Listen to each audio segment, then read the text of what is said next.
کوئی مرد اپنی کھڑکی سے کسی دوسری عورت کو چھیڑے گا نہیں، تو ہر مسلمان کا گھر محفوظ ہو جائے گا انشاءاللہ۔ آج ہمیں احساس تک نہیں ہے، بڑے دیندار بنتے ہیں، برقع پہن کر عورتیں عزت بیچ رہی ہیں۔ احساس ہے؟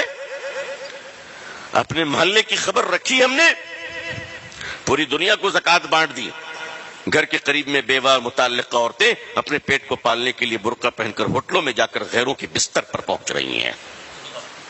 کیا جواب دو کہ مسلمان ہو تم اللہ کے یہاں؟ کہاں کی دینداری، کیسی دینداری؟ ان چیزوں کو روکنے کی ترکیب یہ ہے کہ ضرورتوں کو پوری کیجئے، ورنہ غریبی آدمی کو شرک اور کفر کے دروازے تک پہنچا دیتی ہے۔ انسان کی ضرورتوں کو تکمیل کیجئے۔ ہر مسجد کی ذمہ داری ہے کہ وہ اپنے محلے کی خبر رکھے، ہر محلے، پورے ہر مسجد کی ذمہ داری ہے، ہر مسجد میں بیت المال ہو، ہر مسجد کے اندر ایک بیت المال ہو۔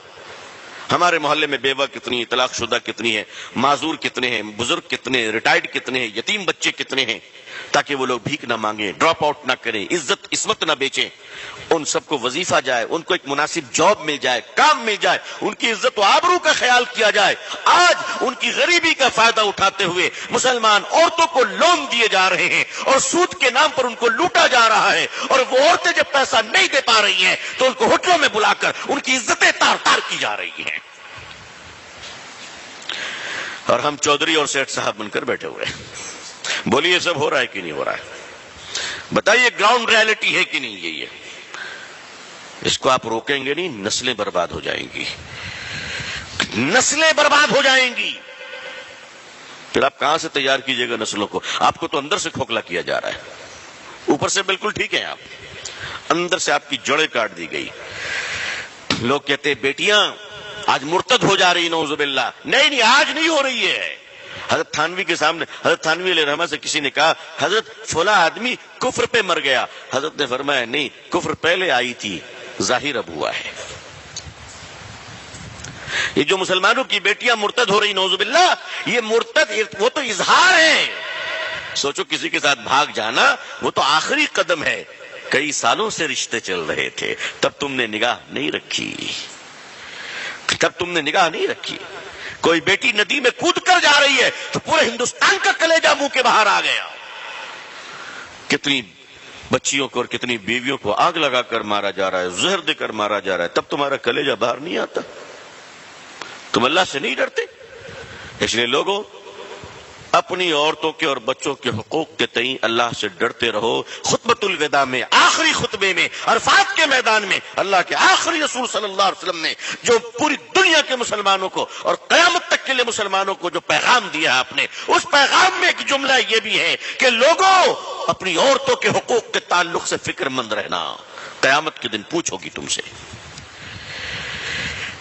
اپنی بیٹیوں کو جائیداد میں حصہ نہیں دیتے، ہاں،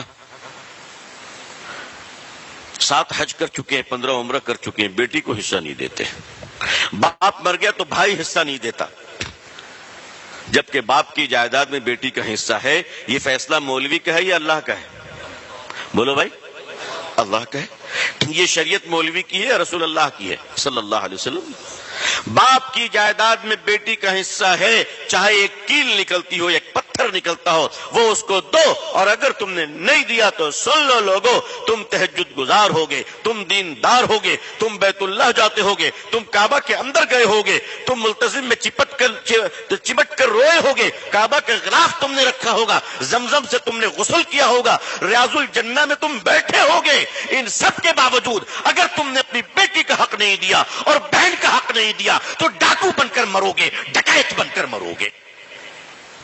تمہارا شمار ڈکیت میں ہوگا، ڈاکوؤں میں ہوگا، خاندان میں، نسلوں میں آگ لگ جائے گی، اس مال میں کبھی برکت نہیں ہوگی۔ اس لیے عزیزان ملت، یہ مہم چلائیے کہ ہم اپنی بیٹیوں کا حصہ دیں گے جائیداد میں انشاءاللہ۔ ہماری بیٹیاں کیوں بھاگیں گی کہیں اگر ہم انصاف کریں؟ اللہ ہماری بیٹیوں کے ایمان کی حفاظت فرمائے، اللہ ہم سب کے اور آپ سب کی بیٹیوں کی حفاظت فرمائے۔ دیکھیے آگ کیسے کیسے لگی ہے، آج ایک موبائل فون میں ہمارے بچے آج اتنے کمزور ہیں، آج ان کی تربیت اتنی کمزور ہم نے کی ہے کہ کوئی بھی آدمی ایرا غیرہ نتھو خیرہ آوارہ لچا لفنگا ایک موبائل دے کر مسلمان کی بیٹی کو خرید سکتا ہے؟ اتنا نیچے اور اتنا گھٹیا ہو گئے ہم، اتنا نیچے گر گئے ہم کہ یہ ایسا تو نہیں کہ ہماری کمائی مشکوک تو نہیں ہے؟ نعوذ باللہ. غور کرنے والی بات ہے. آج ہزاروں لاکھوں مسلم بچیاں کہیں اگر چلی جا رہی ہیں تو مسلمانوں تم اس کے لیے جواب دہ ہو، میری پوری قوم جواب دہ ہے. مالدار اپنی بیٹی کی شادی میں دیکھ پر دیکھ چڑھاتا ہے، ایم پی پہ ایم پی کھا رہے ہیں، ایم ایل اے پہ ایم ایل اے آ رہا ہے، کاؤنسلر آ رہے ہیں، سارے لوگ آ رہے ہیں، واہ واہ کیا پنڈال ہے، کیا خرچ ہے. دو دیکھ کھانے جو ہے وہ ضائع بھی ہو گئے، برباد بھی ہو گئے، کھانا پھینکا جا رہا ہے، کھایا جا رہا ہے، گرایا جا رہا ہے، اور وہ پیسوں کی بہتات ہے اور وہ پیسوں کی فراوانی ہے اور وہ دکھاوا اپنے مالداری کا، اور بارات آ رہی ہے اور پٹاخے اور آتش بازیاں ہو رہی ہیں اور بڑے بڑے قیمتی ہال اور ہوٹل لیے گئے ہیں. اور وہیں پر اگر کوئی مسلمان بچی اپنی غربت کی وجہ کر شادی نہیں ہو پا رہی ہے اور اس کا غریب بوڑھا باپ مسجدوں میں کھڑا ہو کر کہتا ہے کہ میرے بھائیوں میری بیٹی کی شادی ہے، مدد کرنے کے لیے مجھے کچھ بھیک میں دے دو تاکہ میں اپنی بیٹی کی شادی کر لوں. جس قوم اور سماج میں ایک مسلمان اپنی بیٹی کی شادی کرنے کے لیے مسجدوں میں بھیک مانگتا ہو، اس قوم کے مالداروں کو ڈوب مرنا چاہیے، ڈوب مرنا چاہیے. غیرت آنی چاہیے، شرم آنی چاہیے. آپ پورے ہندوستان کو پیسہ بانٹو، میں منع نہیں کرتا، لیکن کیا آپ کے احمد آباد کی غربت غریبوں کا خیال ہو گیا؟ آپ کے یہاں کے بیوہ اور طلاق شدہ اور معذور اور مجبور اور یتیم بچے ساروں کی کفالت ہو چکی ہے؟ آپ سے پوچھا جائے گا. آپ کے پڑوسیوں کے بارے میں، آپ کے شہر کے بارے میں آپ سے پوچھا جائے گا. آج مالداروں کے بچے اسکول جاتے ہوئے 100 روپے کی چاکلیٹ کھا لیتے ہیں، وہی ہمارا غریب بچہ اپنے پیٹ کو پالنے کے لیے اسکول سے ڈراپ آؤٹ کرتا ہے اور پنکچر کی دکان پہ کام کرتا ہے. ہمیں شرم نہیں آتی؟ ہمیں غیرت نہیں آتی؟ جب تک ہمارے دل میں حضور صلی اللہ علیہ وسلم کی امت کے لیے درد نہیں ہوگا، خیر خواہی نہیں ہوگی، حکمراں بھی ہمارے لیے مہربان نہیں ہوں گے.